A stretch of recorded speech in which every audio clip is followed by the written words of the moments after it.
ನಾರಾಯಣಂ ಸುರಗುರುಂ ಜಗದೇಕನಾಥಂ ಭಕ್ತಪ್ರಿಯಂ ಸಕಲಲೋಕನಮಸ್ಕೃತಂ ಚ ತ್ರೈಗುಣ್ಯವರ್ಜಿತಮಜಂ ವಿಭುಮಾದ್ಯಮೀಶಂ ವಂದೇ ಭವಗ್ನಮಮರಾಸುರಸಿದ್ಧವಂದ್ಯಂ ನಾರಾಯಣಂ ನಮಸ್ಕೃತ್ಯ ನರಂ ಚೈವ ನರೋತ್ತಮಂ ದೇವೀಂ ಸರಸ್ವತೀಂ ವ್ಯಾಸಂ ತತೋ ಜಯಮುದೀರೇತ್. ಧರ್ಮಕ್ಷೇತ್ರೇ ಕುರುಕ್ಷೇತ್ರೇ ಸಮವೇತಾಯುತ್ಸವಃ ಮಾಮಕಾಃ ಪಾಂಡವಾಶ್ಚೈವ ಕಿಮಕುರ್ವತ ಸಂಜಯ. ಶ್ರೀ ಗುರುಭ್ಯೋ ನಮಃ. ಗುರುದ್ರೋಣರ ಬಳಿಗೆ ಓಡಿ ಬಂದು ದುರ್ಯೋಧನ ತನ್ನ ಪಕ್ಷದ ನಾಯಕರನ್ನು ಗುರುತಿಸಿದ. ಒಬ್ಬೊಬ್ಬರನ್ನೇ ತೂಗಿ ನೋಡುತ್ತಾ ತನ್ನ ಅಂತರಾಳದಲ್ಲಿರತಕ್ಕಂತಹ ಸಂಶಯಗಳನ್ನೆಲ್ಲ ಹೊರಗೆ ಕಕ್ಕುತ್ತಾ, ಭರವಸೆಯೂ ಇಲ್ಲದೆ ಭರವಸೆಯೂ ಮಾಡಲಾಗದೆ ಬಹಳಷ್ಟು ಒದ್ದಾಟದಲ್ಲಿ ಲೆಕ್ಕ ಮಾಡುತ್ತಾ ಒಬ್ಬೊಬ್ಬನನ್ನೇ ಹಿಡಿದು ಎಳೆದು 7 ಮಂದಿ ಮಾಡಿದ. ಅತ್ತ ಕಡೆ ಸೌಭದ್ರ, ದ್ರೌಪದಯ ಅಂತ ಮಕ್ಕಳ ಬಗ್ಗೆ ಮುದ್ದೆ ಮಾಡಿ ಒಬ್ಬೊಬ್ಬರೂ ಸಹ ಮಹಾರಥಿಕರು, ದೊಡ್ಡವರು ಅಂತ ಹೇಳುತ್ತಾ ಹೇಳಿದವ ಇಲ್ಲಿ ಯಾರ ಬಗ್ಗೆಯೂ ಹೆಚ್ಚು ಮಾತಾಡದೆ, ಯಾವ ಶಬ್ದಗಳನ್ನು ಹೇಳಲಿಕ್ಕೆ ಇಷ್ಟವೂ ಪಡದೆ, ಯಾವ ಶಬ್ದದಲ್ಲಿಯೂ ಹೇಳಲಿಕ್ಕೆ ಆಗುವುದಿಲ್ಲ ಎನ್ನತಕ್ಕಂತಹ ಸಂಕಷ್ಟವನ್ನು ಹೊರಗೆ ತೋರಿಸುತ್ತಾ ಒಟ್ಟಾರೆ ಹೇಗಾದರೂ 7 ಜನರಲ್ಲಿ ನಿಲ್ಲಿಸಿ ಮತ್ತು ಅಂದ. ಸೌಮದತ್ತಿ ತಥೈವಚ. ಮತ್ತು ಏನ್ ಮತ್ತು ಅಂತ ಹೇಳುವಾಗ ದ್ರೋಣರು ಕಿವಿ ಅರಳಿಸಿ ಅವನ ತಮ್ಮಂದಿರ ಬಗ್ಗೆ 99 ತಮ್ಮಂದಿರಿದ್ದಾರೆ, ಅದರಲ್ಲಿ ವಿಕರ್ಣ ಒಬ್ಬ ಬಂದಿದ್ದಾನೆ, ಇನ್ನು ಉಳಿದ 98 ಜನ ಇದ್ದಾರೆ ಅವನಿಗೆ. ಅಲ್ಲಿ ಯಾರ ಬಗ್ಗೆ ಆದರೂ ಹೇಳಿಯಾನೋ, ಇನ್ನು ಕುರುವಂಶದ ಹಿರಿಯ ನೇತಾರರ ಬಗ್ಗೆ ಮಾತಾಡ್ತಾನೋ ಅಂತ ಅವರು ಕಿವಿ ಕೊಟ್ರೆ ಇವ ಹೇಳಿದ ಮತ್ತು ತುಂಬಾ ಇದ್ದಾರೆ ಅಂದ. ಅನ್ಯೇಚ ಬಹವಃ ಶೂರಾಃ ಮದರ್ಥೇ ತ್ಯಕ್ತ ಜೀವಿತಾಃ ನಾನಾ ಶಸ್ತ್ರ ಪ್ರಹರಣಾಃ ಸರ್ವೇ ಯುದ್ಧ ವಿಶಾರದಾಃ. ಮತ್ತು ಯಾರನ್ನೂ ಗುರುತಿಸದೆ, ಹೆಸರಿಸದೆ, ಹೇಳಲೂ ಆಗದೆ ಸಮಷ್ಟಿಯಾಗಿ ಹೇಳಿಬಿಡ್ತಾನೆ. ದುರ್ಯೋಧನನ ಮಾತು ಅಂತ ಇದು ಅಂತ ಯೋಚನೆ ಮಾಡಿಕೊಳ್ಳದಿದ್ರೆ, ಇದು ಗೀತೆದ್ದು ಎಲ್ಲಿದ್ದು ಅಂತ ಗೊತ್ತಾಗದೆ ಒಂದೊಮ್ಮೆ ಯಾರ ಕೈಯಲ್ಲಿ ಆದರೂ ಈ ವಾಕ್ಯ ಸಿಕ್ಕಿದ್ರೆ ಬಹಳ ಸುಂದರವಾಗಿ ಅನುವಾದ ಆಗ್ತಿತ್ತು. ಅನ್ಯೇಚ ಬಹವಃ ಶೂರಾಃ. ಮತ್ತು ಎಷ್ಟೋ ಜನ ವೀರರು, ಮದರ್ಥೆ ತ್ಯಕ್ತ ಜೀವಿತಾಃ, ನನಗಾಗಿ ಪ್ರಾಣ ಕೊಡಲು ಸಿದ್ಧರು, ನಾನಾ ಶಸ್ತ್ರ ಪ್ರಹರಣ, ಬಗೆಬಗೆಯ ಆಯುಧಗಳನ್ನು ಎತ್ತಿ ಹಿಡಿದವರು, ಸರ್ವೇ ಯುದ್ಧ ವಿಶಾರದಾಃ, ಎಲ್ಲರೂ ಯುದ್ಧ ತಂತ್ರದಲ್ಲಿ ಚೆನ್ನಾಗಿ ಪಳಗಿದವರು. ಭಾರಿ ಚಂದ ಇದೆ. ಹೋರಾಟದ ಕಣದಲ್ಲಿ ಹುರಿದಿಂಬಿಸಲು ಹೇಳಬೇಕಾದಂತಹ ಶ್ಲೋಕ ಇದು, ಮಾತು ಇದು. ಆದರೆ ಇದು ದುರ್ಯೋಧನನ ಉದ್ಗಾರ ಆದ್ದರಿಂದ ಇದರಲ್ಲಿ ಅವನೊಳಗೆ ಮೊಡುಗಟ್ಟಿದ ದುಃಖ ದುಮ್ಮಾನಗಳು ಪೂರ್ತಿ ಹೊರಗೆ ಬಂದಿವೆ. ಹೇಳ್ತಾನೆ, ಮದರ್ಥೇ ತ್ಯಕ್ತ ಜೀವಿತಾಃ ಅಂದ. ಅಪಶಕುನದ ನುಡಿ ಅವನಂತು, ನಾಲಿಗೆಯಲ್ಲಿ ಬರುವಂಥದ್ದು. ನಮ್ಮ ಪಾಳೆಯದವರು ಸತ್ತು ಬಿದ್ದವರು ಅಂದ. ಒಬ್ಬನು ಕೇಳಿಸಿಕೊಂಡು ಇನ್ನು ಮುಂದಕ್ಕೆ ಹುಮ್ಮಸ್ಸಿನಿಂದ ಹೋರಾಡುವಂತಿಲ್ಲ. ಬೆಳ್ಳಂಬೆಳಗ್ಗೆ ಏಳಬೇಕು ಎನ್ನತಕ್ಕಂತಹ ಬಹಳ ಸುಂದರವಾದ ವಿಶ್ವಾಮಿತ್ರನ ನುಡಿ ರಾಮದೇವರನ್ನು ಎಬ್ಬಿಸುವಂಥದ್ದು ಎಷ್ಟು ಚಂದ ಇತ್ತು. ಕೌಸಲ್ಯ ಸುಪ್ರಜಾ ರಾಮ ಪೂರ್ವ ಸಂಧ್ಯಾ ಪ್ರವರ್ತತೆ ಉತ್ತಿಷ್ಠ ನರಶಾರ್ದೂಲ ಕರ್ತವ್ಯಂ ದೈವಮಾನ್ನಿಕ. ಕೌಸಲ್ಯ ತಾಯಿಯ ಪ್ರೀತಿಯ ಕುವರನೇ, ಹೇಳು, ದೊಡ್ಡ ಮನುಷ್ಯ ನೀನು. ಹೇಳುವಾಗ ಎಂತಹ ದೊಡ್ಡತನವನಲ್ಲಿ ಆಧಾನ ಆಗಬೇಕು, ಎಂತಹ ಒಳ್ಳೆಯ ಸಮಾಧಾನದ ಮನಸ್ಸು ಇರಬೇಕು, ಯಾವ ರೀತಿಯಿಂದ ದೈವಿಕ ಚಿಂತನೆಯಲ್ಲಿ ಅವನು ಅನುವಾಧಾನವನ್ನು ಪಡೆಯಬೇಕು, ಏನು ಗಮ್ಮತ್ತು. ಅದೇ ಇವನು ಹೇಳುತ್ತಾನೆ, ಮದರ್ಥೆ ತ್ಯಕ್ತ ಜೀವಿತಾಃ ಅಂದ. ಜೀವಿತವನ್ನು ತ್ಯಾಗ ಮಾಡಿದವರು, ಪ್ರಾಣವನ್ನು ಕಳಕೊಂಡವರು, ಸತ್ತವರು ಯಾರಾದ್ರೂ ಹೇಳ್ತಾರೆ? ಒಳ್ಳೆಯ ಸಂದರ್ಭದಲ್ಲಿ, ನಾಂದಿಯ ಹೊತ್ತಿನಲ್ಲಿ ಇನ್ನೇನು ಪುಣ್ಯಾಹ ಆಗಬೇಕು. ಇವತ್ತಿನ ಹಗಲು ಕ್ಷತ್ರಿಯರ ಬಾಗಿಲಿಗೆ ಬಂದಿರತಕ್ಕಂತಹ ಸ್ವರ್ಗಶ್ರೀಯನ್ನು ಆವಾಹಿಸಿಕೊಳ್ಳತಕ್ಕ, ಒಳಗೆ ಬರುವಂತೆ ಮಾಡಿಕೊಳ್ಳತಕ್ಕಂತಹ ಬಹಳ ದೊಡ್ಡದಾದ ವೀರಸ್ವರ್ಗದ ಹೆಬ್ಬಾಗಿಲು ತೆರೆದ ಸುದಿನ. ಅಂತಹ ಸಂದರ್ಭದಲ್ಲಿ ಹೇಳುತ್ತಾನೆ, ಅನ್ಯೇಚ ಬಹವಶೂರಾಹ ಮದರ್ಥೆ ತೆಕ್ತ ಜೀವಿತಾ. ಇನ್ನೆಷ್ಟು ಜನ ಶೂರರು ರಾಶಿಗಟ್ಟಲೆ ಬರಲಿಲ್ಲ, ಎಲ್ಲ ಸಾಯ್ತಾ ಇದ್ದಾರೆ, ಸತ್ತವರು ಅಂದ. ಅವನಿಗೆ ಪ್ರಾಣಾಧಿಕರು, ಪ್ರಾಣವನ್ನು ಕೊಟ್ಟು ಹೋರಾಡುವವರು, ಪ್ರಾಣಪ್ರಿಯರು, ಪ್ರಾಣ ಪಣದಲ್ಲಿಟ್ಟವರು ಹೇಳಬಹುದಿತ್ತು. ಯಾವ ಶಬ್ದವನ್ನು ಸಂಸ್ಕೃತದಲ್ಲಿ ಹೇಳುವಲ್ಲಿ, ಉದ್ಗಾರ ತೆಗೆಯುವಲ್ಲಿ ಕಮ್ಮಿ ಇಲ್ಲ. ಹೇಳ್ತಾರೆ, ಅಕ್ಷರಗಳ ರಾಶಿ ನಮ್ಮ ಕೈಯಲ್ಲಿದೆ, ಮಾತುಗಳ ಸಾಮ್ರಾಜ್ಯ ನಮ್ಮೆದುರು ನಿಂತಿದೆ, ನಾಲಿಗೆ ಹೇಳಿದಾಗ ಕೇಳುತ್ತದೆ. ಹಾಗಿರುವಾಗಲೂ ಕೆಟ್ಟ ನುಡಿಯನ್ನು ಆಡಲು ಯಾಕಪ್ಪ ಇಷ್ಟಪಡ್ತೀಯ ಅಂತ. ವಚನೆ ಕಾ ದರಿದ್ರತ ಅಂತ. ಮಾತಿಗೇನು ಬರುವುದಿಲ್ವಾ? ತುಟಿ ಇದೆ, ಮುಚ್ಚಿಕೋ, ಹೇಳಬೇಡ.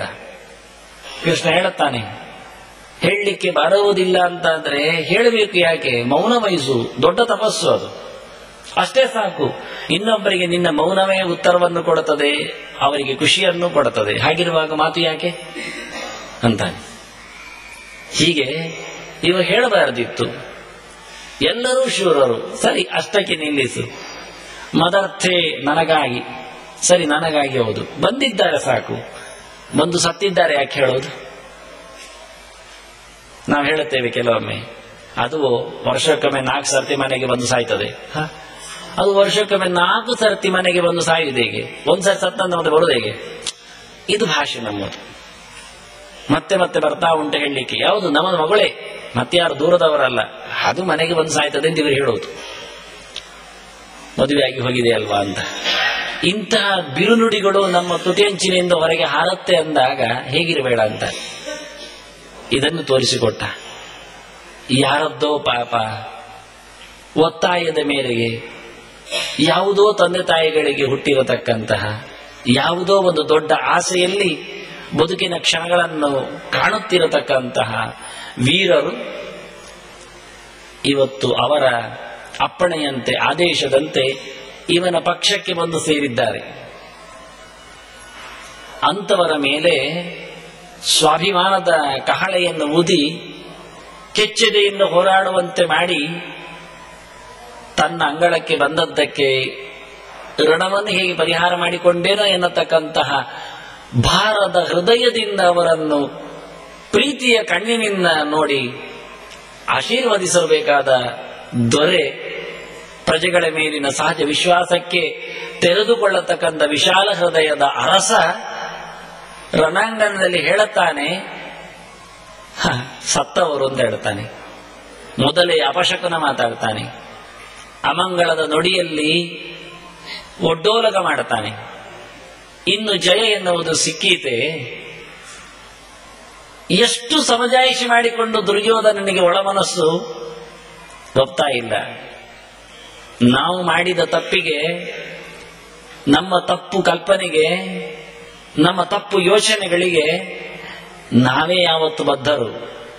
ನಮ್ಮ ಮನಸ್ಸೇ ನಮ್ಮನ್ನು ಚುಚ್ಚುತ್ತಾ ಇರ್ತದೆ, ನಾವೇ ಕೆಳಗೆ ಬೀಳುತ್ತಾ ಇರ್ತೇವೆ. ನಾವು ಯೋಚನೆ ಮಾಡಿದ್ದು, ತಮಾಷೆ ಮಾಡಿದ್ರಿಂದ, ಹಿಡಿಸಿ ಹಾಕಿದ್ರಿಂದ, ಪಿತೂರಿ ಮಾಡಿದ್ರಿಂದ ಅವರಿಗೆ ಕಷ್ಟ ಆಯಿತು ಅಂತ ಇಲ್ಲ. ಅವರಿಗೆ ಗೊತ್ತಿದೆ ನಾನು ಸಾಚಾ ಇದ್ದೇನೆ, ಯಾರದ್ದೋ ಪಿತೂರಿಯಲ್ಲಿ ಸಿಕ್ಕಿ ಬಿದ್ದಿದ್ದೇನೆ ಅಂತ. ಆದ್ರಿಂದ ಆರಾಮನಾಗ್ತಾ ಇರ್ತಾನೆ. ಇವರಿಗೆ ಮಾತ್ರ ಒಳಗಿಂದ ಒಳಗೆ ತಿವಿತಾ ಇರ್ತದೆ, ಅವರನ್ನು ನಾನು ಏನು ಪಿತೂರಿ ಮಾಡಿ ಅನ್ಯಾಯ ಮಾಡಿದೆ, ಕಷ್ಟ ಆಗ್ತಾ ಉಂಟು. ಇವರಿಗೆ ಕಷ್ಟ ಆಗ್ತದೆ, ಅವರಿಗೆ ಆಗುವುದಿಲ್ಲ. ಇದು ಮನುಷ್ಯನ ಮನಸ್ಸು, ಇದು ಸಹಜ ನಡೆ, ಇದು ಧರ್ಮ ಪ್ರಜ್ಞೆ, ಇದು ನಿಯಮ, ದೇವರ ನಿಯಮ. ಅದನ್ನ ಯಾವ ವ್ಯಕ್ತಿಯೂ ಕಳ್ಳತನದಿಂದ ಮತ್ತೊಬ್ಬನ ಮೇಲೆ ಅನ್ಯಾಯ ಮಾಡಲಿಕ್ಕೆ ಬರುವುದಿಲ್ಲ. ಇವತ್ತು ದುರ್ಯೋಧನ ಕುಸಿತ ಇರುವುದೇ ಅದಕ್ಕೆ. ತನ್ನನ್ನು ಆದಷ್ಟು ಮುಚ್ಚಿಕೊಂಡ, ಸಮಾಧಾನ ಮಾಡಿಸಿದ. ಇದ್ದಾರೆ, ಅವರಿದ್ದಾರೆ, ಇವರಿದ್ದಾರೆ, ನನ್ನ ಹತ್ತಿರಕ್ಕೆ ಬರ್ತಾರೆ, ಇವರು ಸಿಕ್ಕಿದ್ದಾರೆ, ಇವರು ಜಯ ತರ್ತಾರೆ ಅಂತ ಹೇಳುತ್ತಾನೆ. ಇನ್ನೂ ತುಂಬಾ ಇದ್ದಾರೆ. ಅನ್ಯೇಚ ಬಹವಹ ಬೇಕಾದಷ್ಟು ಇದ್ದಾರೆ. ಎಲ್ಲಿ ಲೆಕ್ಕಕ್ಕಿಲ್ಲ, ಸಿಗ್ತಾ ಇಲ್ಲ ಅವರಿಗೆ, ಹೇಳಲಿಕ್ಕೆ ತಡವರಿಸ್ತಾ ಇದೆ, ನಾಲಿಗೆಯಲ್ಲಿ ಹೆಸರು ಬರ್ತಾ ಇಲ್ಲ. ನಿಮ್ಮ ನೆನಪಿಗೆ ನಾನು ಹೇಳುತ್ತೇನೆ ಅಂತ ಹೇಳಿ ದೊಡ್ಡ ವಿಶಾಲವಾದ ನುಡಿಯಲ್ಲಿ ಹೇಳಿದ, ದ್ರೋಣರೇ ಲೆಕ್ಕ ಮಾಡಿ ಅಂತ. ದ್ರೋಣರು 2 ಬೆರಳು ಇಟ್ಟುಕೊಂಡಿದ್ದಾರೆ ಕೈಯಲ್ಲಿ, ಮುಗಿಲ ಇಲ್ಲ ಇನ್ನು ಸಹ, 5-6 ಏಳಲ್ಲಿ ನಿಂತು ಹೋಯ್ತು ಲೆಕ್ಕ ಇವರದ್ದು. ನಿಮ್ಮ ನೆನಪಿಗೆ ಹೇಳುತ್ತೇನೆ ಅಂತ ಹೇಳಿದರೆ ನಿಜವಾಗಿ ಒಂದು 100 ಹೆಸರು ಕೊಟ್ಟು ದ್ರೋಣರನ್ನು ದಿಗ್ಭ್ರಮೆಗೊಳಿಸಿ, ಏನಪ್ಪ ಇವನ ಪೌರುಷ, ಯಾರ ಮೇಲೆಲ್ಲ ಭರವಸೆ ಉಂಟು, ಯಾರನ್ನೆಲ್ಲ ಸಜ್ಜುಗೊಳಿಸಿದ್ದಾನೆ ಅನ್ನತಕ್ಕ ಹುಮ್ಮಸ್ಸು ಬರಬೇಕಿತ್ತು ದ್ರೋಣರಿಗೆ. ಅದು ಬಿಟ್ಟಿಲ್ಲ, 11 ಅಕ್ಷೇಣಿ ಸೈನ್ಯದಲ್ಲಿ ಲೆಕ್ಕ ಮಾಡಲಿಕ್ಕೆ ಪರದಾಡಿ ಒದ್ದಾಡಿ ಸೀದು ಹೋಗ್ತಾ ಇದ್ದಾನೆ. ಅಯ್ಯೋ ಪಾಪವೇ ಅನಿಸ್ತದೆ. ಅದರಿಂದ ಅವನ ಒಳಗಿನ ಪ್ರಜ್ಞೆ, ಸುಪ್ತ ಪ್ರಜ್ಞೆ ಅಂತರಾಳದಲ್ಲಿ ಅವನನ್ನು ಕಚ್ಚಿ ತಿಂತ ಉಂಟು ಅವನ ಅನ್ಯಾಯ. ಎಷ್ಟು ಕವಚ ತೊಟ್ಟರೇನು, ಎಷ್ಟು ಕಿರೀಟ ಹೊತ್ತರೇನು, ಯಾವ ಆಯುಧ ಹಿಡಿದರೇನು, ಹೃದಯ ನಡುಕ ಅದು ನಿಲ್ಲದು. ಹಾಗಾಯ್ತು ಇವನ ಪರಿಸ್ಥಿತಿ. ಹೇಳುವಾಗಲೇ ಹೇಳಿದ, ಅನ್ಯೇಚ ಅಂದ, ಇತರರು ಅಂತಾನೆ. ಸಾಕಲ್ಲ ಇವನಿಗೆ. ನಾಯಕ ಮಮ ಸೈನ್ಯಸ್ಯ ಅಂತ ಹೇಳಿಕೊಂಡು ನನ್ನ ಅಂತ ಹೇಳಲಿಕ್ಕೆ ಬಂದವ ಇತರರು ಅಂತ ಮೊದಲೇ ಬಿಟ್ಟುಕೊಟ್ಟ. ಇತರರು ಇದ್ದಾರೆ. ಇತರರು ಅಂದರೆ ನನಗೆ ಸಂಬಂಧ ಇಲ್ಲ ಅವರಂತಾರೆ. ನನ್ನ ಬಗ್ಗೆ ಅವರಿಗೆ ಗೊತ್ತೂ ಇಲ್ಲ. ಎಷ್ಟೋ ಜನ ಸೈನಿಕರಿಗೆ ಯಾರನ್ನು ಗೆಲ್ಲಿಸಬೇಕು, ಯಾರನ್ನು ಸೋಲಿಸಬೇಕು, ಯಾವುದು ಪಕ್ಷ ನ್ಯಾಯ, ಯಾವುದು ಅನ್ಯಾಯ, ಯಾರು ಏನು ಗೊತ್ತೇ ಇಲ್ಲ. ಎಲ್ಲೆಲ್ಲಿಂದಲೂ ಬಂದಿದ್ದಾರೆ, ಮೂಲೆಗಳಿಂದ ಬಂದು ಸೇರಿದ್ದಾರೆ ಹಸ್ತಿನಪುರಕ್ಕೆ. ಅವರು ಹೇಳಿ ಕಳಿಸುವುದು, ಇವರು ಕೇಳಿ ಕಳಿಸುವುದು ಅಂತ ಬಾವುಟ ಹಾಕಿ ತಂದು ಕೂತವರು ಅಷ್ಟೇ ಹೊರತು ಏನು ಗೊತ್ತಿಲ್ಲ ಅವರಿಗೆ. ಎಲ್ಲಿಯಾದರೂ ಎದುರು ಬದುರು ಆದಾಗ ಹೆಚ್ಚು ಕಡಿಮೆ ಆದರೆ ಇವನಿಗೆ ಅವನು ಹೊಡೆಯುವ ಬದಲು ಅವನಿಗೆ ಇವನು ಹೊಡೆದ್ರು ಆದೀತು. ರಾತ್ರಿ ಯುದ್ಧದಲ್ಲಿ ಹಾಗೂ ಆಗಿದೆ ಒಮ್ಮೆ. ಹಾಗಾಗಿ ಏನು ಗೊತ್ತಿಲ್ಲ ಇವರಿಗೆ, ಯಾರಿಗೆ ಜಯ ಯಾರಿಗೆ ಅಪಜಯ ಯಾವುದು ಗೊತ್ತಿಲ್ಲ. ಇದನ್ನು ಗುರುತಿಸಿಕೊಂಡ ದುರ್ಯೋಧನ ಅನ್ಯ ಅಂದ, ಇವರೆಲ್ಲ ಬೇರೆ ಅಂದ. ಬೇರೆಯ ಸುಮಾರು ಜನ ಇದ್ದಾರೆ, ಅವರು ಬೇರೆ. ಅವರು ಎಂತ, ಯಾರು ಹೋರಾಡ್ಲಿಕ್ಕಿದ್ದಾರೆ ನೋಡ್ತಾರೆ, ಹೋರಾಡ್ತಾರೆ, ಸತ್ರು, ಬದುಕಿದ್ರೆ ಗೆಲುವು ಅಂತ ಇಲ್ಲ, ಇನ್ನೊಬ್ಬವನು ಕೊಲ್ತಾನೆ ಅಷ್ಟೇ, ಮುಂದುವರಿತದೆ ಯುದ್ಧ. ಯಾರನ್ನು ಯಾರು ಕೊಲ್ಲುವುದೊಂದಿಲ್ಲ. ನಮ್ಮ ಪಕ್ಷದವರು ಅವರ ಪಕ್ಷದವರನ್ನೇ ಮುಗಿಸಬೇಕು ಅಂತಿಲ್ಲ. ನಾವು ಸತ್ತೇವು, ಅವರು ಸತ್ರು, ನಮ್ಮ ಕೈಲಾದಷ್ಟು ಹೋರಾಡುವುದು ಆಯ್ತು. ಇಷ್ಟಕ್ಕಾಗಿ ಜನ ಒಟ್ಟು ಮಾಡಿದ. ಅದರಿಂದ ಹೇಳ್ತಾನೆ ಅನ್ಯೇಚ ಅಂದ. ಅಷ್ಟು ತಾತ್ಸಾರದಲ್ಲಿ ಹೇಳ್ತಾನೆ ಇತರರು ಎಷ್ಟಿದ್ದಾರೆ, ಬಹವಹ ಭಾರಿ ಇದ್ದಾರೆ. ಅಂದ್ರೆ ಇತರರೇ ಭಾರಿ ಇದ್ದಾರೆ ಅಂತ, ನಮ್ಮವರು ಯಾರಿಲ್ಲ. ಇಷ್ಟೇ ನಾನು ಹೇಳಿದ್ನಲ್ಲ ಲೆಕ್ಕ, ಅಷ್ಟೇ. ಅದು ನಮ್ಮವರು ಅಂತ ಇಲ್ಲ. ಲೆಕ್ಕ ಹೇಳಿದ್ರೆ ದ್ರೋಣ ನಮ್ಮವನ, ಅಶ್ವತ್ಥಾಮ ದ್ರೋಣನ ಮಗ ನಮ್ಮವನ, ಕೃಪ ನಮ್ಮವನ, ಕರ್ಣ ನನ್ನವನ. ಯಾರಿದ್ದಾರೆ? ಕುರುವಂಶದಲ್ಲಿ ಬಂದ ಕುರು ಗದ್ದುಗೆಗೋಸ್ಕರ ಹೋರಾಡುವ ಮಂದಿಯವರೆಲ್ಲ ಯಾರಲ್ಲ. ಅದನ್ನ ಎಲ್ಲಿದೆ ಕೇಳಿದ, ಇಲ್ಲ. ಒಂದು ಭೀಷ್ಮ, ಒಬ್ಬ ವಿಕರ್ಣ, ನನ್ನವ ಅಂತ ಆಚೆ ಮತ್ತೆ ಈಚೆ ನೋಡುವುದಾದ್ರೆ ವಿಕರ್ಣ ತಮ್ಮನಾಗಿ ಕೂತಿದ್ದಾನೆ, ನಂಬಲಿಕ್ಕಿಲ್ಲ. ಭೀಷ್ಮ ಮತ್ತೆ ಸೌಮದತ್ತಿ, ಭೂರಿಶ್ರವಸಿ ಇಬ್ಬರೇ ಕುರುವಂಶದ ಹಿರಿಯರು ಅಂತ. ಅದು ಪಾಂಡವರ ಮೇಲಿನ ಪ್ರೀತಿಯಿಂದ ಇದ್ದಾರೆ ಅವರು. ಇನ್ನೇನು ಹೇಳುವುದು? ಅದನ್ನ ಅನ್ಯೇಚ ಬಹವಹ ಅಂದ. ಬೇರೆ ಬೇಕಾದಷ್ಟಿದ್ದಾರೆ, ತುಂಬಾ ಇದ್ದಾರೆ, ಸಂಖ್ಯೆಯಲ್ಲಿ ಭಾರಿ ಇದ್ದಾರೆ. ಆದ್ರೆ ಸಂಖ್ಯೆಯಲ್ಲಿ ಮಾತ್ರ ಭಾರಿ ಇದ್ದಾರೆ, ಜಯ ತಂದು ಕೊಡುವಲ್ಲಿ ಆಗುವುದೇ ಇಲ್ಲ.